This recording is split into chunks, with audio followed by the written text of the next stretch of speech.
Soal nomor 26. Sebuah kapal pesiar berlayar dari pelabuhan P menuju pelabuhan Q yang berjarak 200 km dengan arah jurusan 3 angka 80 derajat. Kemudian, dari pelabuhan Q berlayar lagi menuju pelabuhan R yang berjarak 300 km dengan arah jurusan 3 angka 200 derajat. Yang ditanyakan adalah jarak pelabuhan P ke pelabuhan R adalah, yang pertama kita sketsakan dulu perjalanan kapal pesiarnya, yaitu dari pelabuhan P menuju pelabuhan Q. Nah, di sini dari pelabuhan P menuju pelabuhan Q, seperti ini, dia jaraknya dari P ke Q itu 200 km.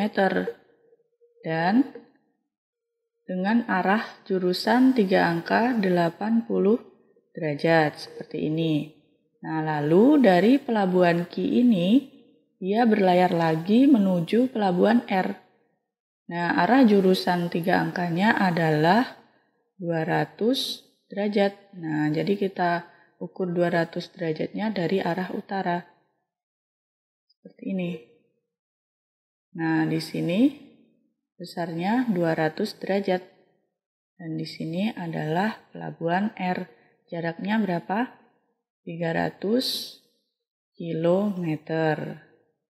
Nah, yang ditanyakan itu jarak pelabuhan P ke pelabuhan R. Jadi kita akan mencari panjang PR-nya.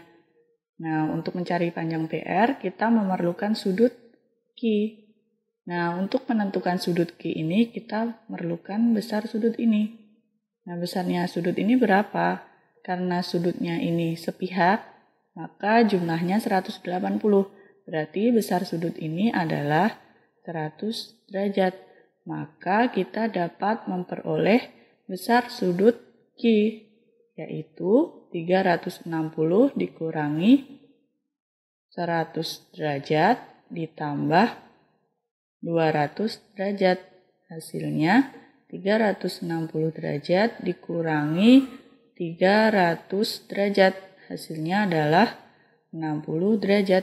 Nah, jadi besarnya sudut Q itu adalah 60 derajat. Nah, setelah kita memperoleh besar sudut Q, maka kita bisa mencari panjang PR menggunakan aturan kosinus, yaitu PR kuadrat sama dengan PQ kuadrat ditambah QR kuadrat dikurangi 2 kali PQ dikali QR dikali kosinus sudut apa? Sudut Q. Nah, seperti ini. Kita tinggal substitusikan saja. PQ-nya adalah 200 kuadrat ditambah QR adalah 300 kuadrat dikurangi 2 dikali 200 dikali 300. Hasilnya, ini cos berapa? Q-nya adalah 60 derajat. Sama dengan, ini berapa? 40.000 ya. Ditambah 90.000 dikurangi 2 dikali ini 60.000. Nah, cos 60 adalah setengah. Nah, ini bisa kita bagi. Jadi kita peroleh ini 130.000 ya. Dikurangi 60.000. Hasilnya adalah 70.000. Maka kita peroleh PR-nya adalah akar dari 70.000, yaitu 100 akar 7. Jadi jarak pelabuhan P ke pelabuhan R adalah 100 akar 7 km. Jadi jawabannya adalah yang A. Soal nomor 27. Persamaan bayangan garis 2Y plus 4X min 1 sama dengan 0 jika didilatasikan menggunakan faktor skala 2 dengan titik pusat 0,0 dilanjutkan rotasi sejauh 90 derajat berlawanan arah jarum jam dengan titik pusat 0,0 adalah, nah untuk mengerjakan soal ini, maka kita perlu mengingat jika ada titik X, Y, jika dia didilatasi dengan faktor skala K dan titik pusatnya adalah 0,0, maka hasil bayangannya adalah K kali X, K kali Y. Nah, jika ada titik X, Y, dia dirotasi sejauh 90 derajat. Nah, di sini kan dikatakan bahwa berlawanan arah jarum jam, maka sudutnya adalah positif. Berarti di sini dia dirotasi sejauh 90 derajat dengan pusatnya adalah 0,0. Maka hasil bayangannya adalah min Y, X. Nah, kita akan menggunakan ini untuk mengerjakan soal nomor 27 ini. Nah, di sini diketahui garisnya itu adalah 2Y plus 4X min 1 sama dengan 0. Nah, di sini kita akan misalkan titiknya adalah X, Y ya. Nah, di sini X, Y itu didilatasi, faktor skalanya adalah 2, pusatnya adalah 0,0. Maka hasil bayangannya adalah 2X, 2Y.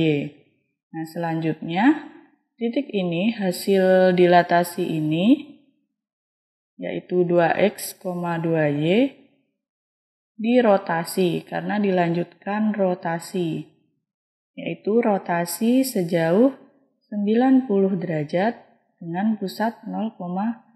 Hasilnya adalah, nah di sini min Y, X, berarti min 2Y, X. X-nya di sini 2X ya.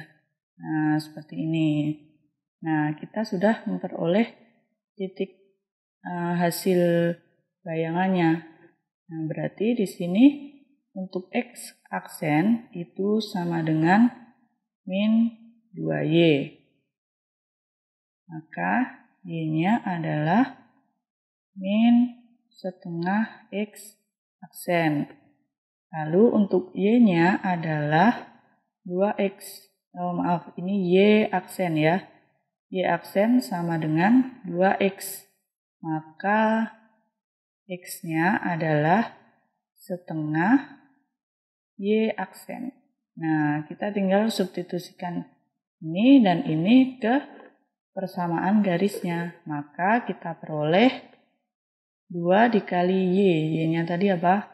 Min setengah X aksen. Ditambah 4 dikali X. X-nya adalah setengah Y aksen. Min 1 sama dengan 0. Lalu ini kita peroleh, bisa kita bagi ya. Berarti 1, 1, ini min X aksen. Lalu ini 1, ini 2. Berarti ditambah 2Y aksen min 1 sama dengan 0. Jadi bayangannya itu adalah yang mana?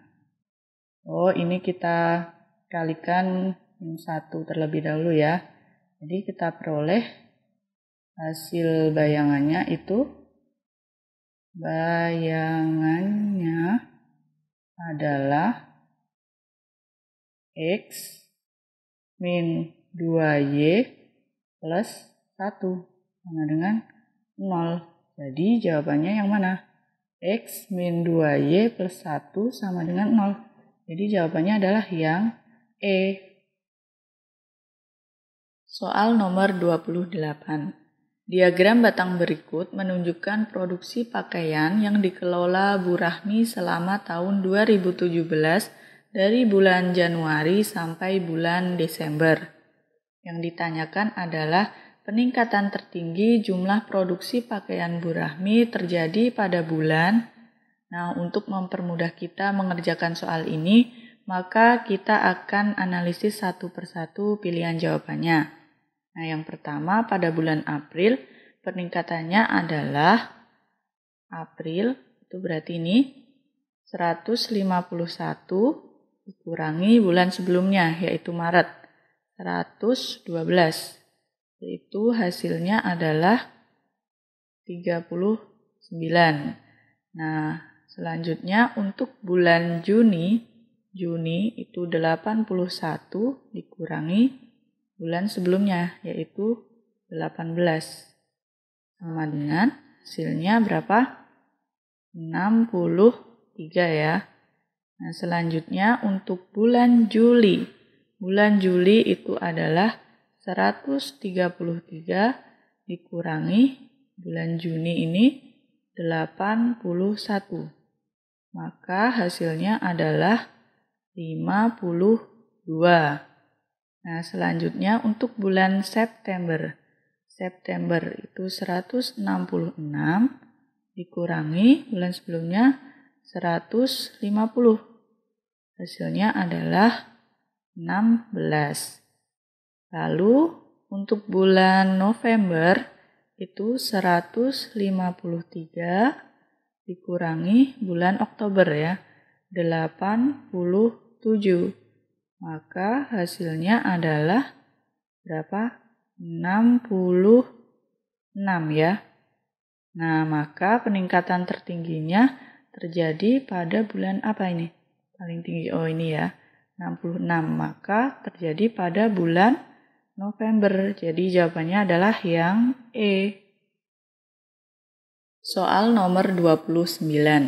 Data di bawah ini adalah data skor hasil ulangan matematika kelas 12 IPA suatu SMA. Modus dari data pada tabel adalah, nah dari tabel ini dapat kita lihat bahwa modusnya terletak pada kelas dengan frekuensi paling tinggi, yaitu di kelas ini, dengan intervalnya 36 sampai 40. Nah, dari sini kita dapat menghitung nilai D1 dan D2-nya. D1 itu adalah selisih frekuensi kelas modus dengan kelas sebelumnya. Berarti di sini 18 dikurangi 12. Jadi hasilnya adalah 6. Lalu untuk D2-nya, D2 itu adalah selisih antara frekuensi kelas modus dengan kelas sesudahnya. Berarti di sini 18 dikurangi 16. Hasilnya adalah 2. Nah, untuk tepi bawahnya itu adalah 36 dikurangi setengah. Hasilnya adalah 35,5. Lalu untuk panjang kelasnya adalah 36 dikurangi 31. Jadi panjang kelasnya adalah 5. Nah, dari yang kita ketahui ini bisa kita cari nilai modusnya. Modus itu apa? TB, tepi bawah, ditambah D1 dibagi D1 ditambah D2 dikalikan panjang kelas. Untuk tepi bawahnya adalah 35,5, D1-nya adalah 6, lalu untuk D2-nya adalah 2, dikalikan panjang kelas adalah 5 ya. Nah, kita hitung, ini 35,5, lalu ini 6/8 dikali 5. Nah, ini 35,5 ditambah, ini 3/4 dikali 5 ya. Sama dengan 35,5 ditambah 15 dibagi 4. Berarti 7,5 dibagi 2 ya. 3,75. Sama dengan, kita jumlahkan hasilnya adalah 39,25. Jadi jawabannya adalah yang E. Soal nomor 30. Perhatikan gambar di bawah ini. Yang ditanyakan adalah kuartil kedua atau Q2 dari data pada histogram tersebut adalah, nah di sini yang pertama kita akan mencari dulu N-nya, yaitu jumlah dari frekuensi di setiap kelasnya. Kita jumlahkan saja frekuensinya ini, kita peroleh 2 ditambah 6 ditambah 7 ditambah 20 ditambah 8 tambah 4 tambah 3. Kita jumlahkan.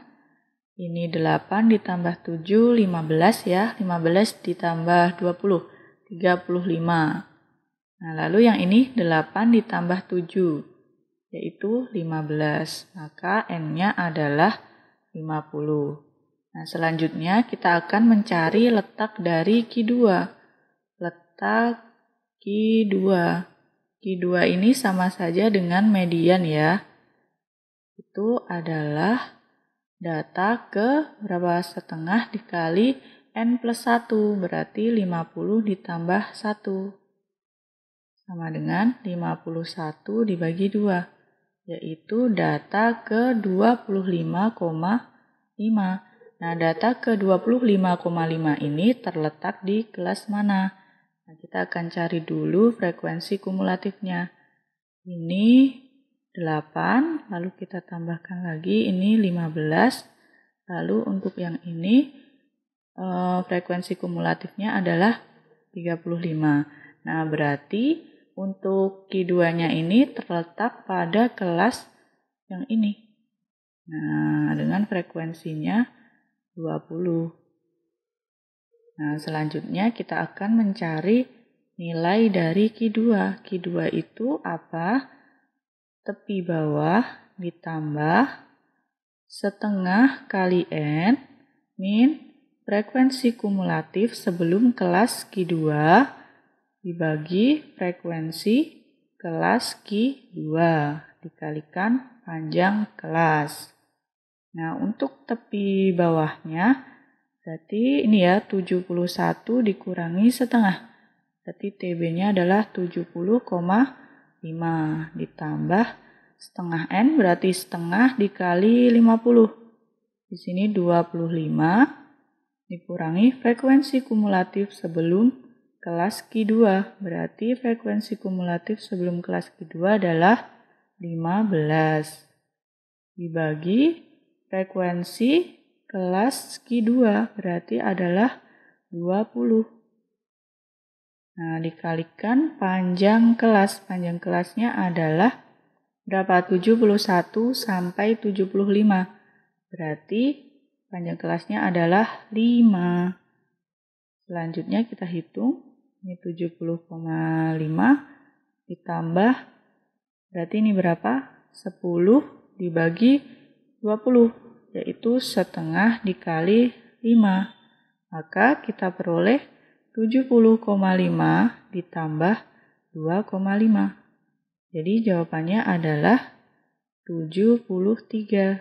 Jadi jawabannya yang mana? Yang D.